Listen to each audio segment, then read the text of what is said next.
The first thing I need to talk about is the tempo.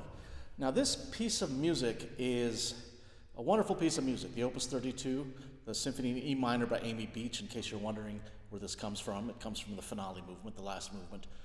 And it's surprising that not very many people know about it. It's really a wonderful piece of music. However, for you, that's good news, because it's not too many people know this piece. They won't have really strong opinions about the tempo.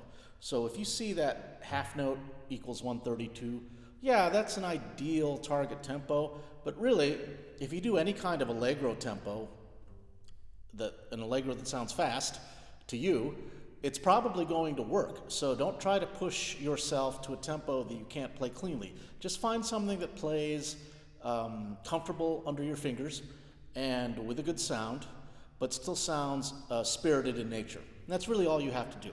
I did the same thing. Let's go to the beginning. Start it a little bit on the mezzo piano, mezzo forte side. That way you have room to grow, because you don't want to be too loud too soon, because you have fortissimo at the end, and you also have crescendo at the very beginning. So give yourself a little bit of room. So I'm going to just start a little bit on the mezzo piano side. Now, I really suggest that you do the bowings and fingerings that I give you, both for this Amy Beach excerpt and the Verdi. Normally, I say just do whatever you want, but the fingerings and bowings that I've picked this time really are pretty ideal for most people. For example, at the end of the first measure of the Amy Beach excerpt, you have a down bow on that last F natural, which allows you to quickly go to the up bow on the downbeat of the second measure, so you don't lose any tempo. Furthermore, this bowing allows you to naturally get that crescendo in beats 3 and 4 of the second measure. So please do that bowing that I have at the beginning. There's a non-legato marking. That just means clear. Play those eighth notes clear, play the quarter notes clear, try to make everything as clear as possible.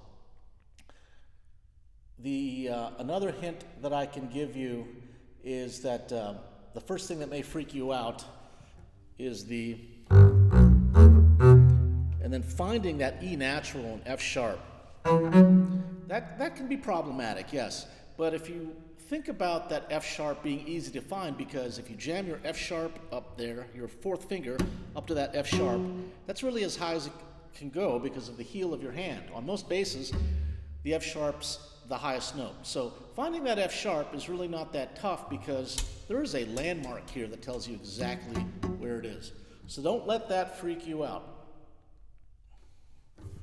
Another little hint is on the third line, the very last measure of the third line, I have a position marking there. That's all one measure, so if you're a little confused about the F sharp to G natural to E sharp to F sharp, it's just all in one position. Now, here's where it gets tricky. Going down to that C natural at the beginning of the fourth line after what I just played, make sure that's wide enough. A lot of people play that C natural too high, so you want to make sure that's a true what's called a tritone. And then when you switch the first position for the following F sharp, maintain your spacing so that your spacings are wide enough. After that F sharp, make sure that the second finger is high enough for the G, then your open A string, again A sharp, again make sure that it's high enough, and then the B natural.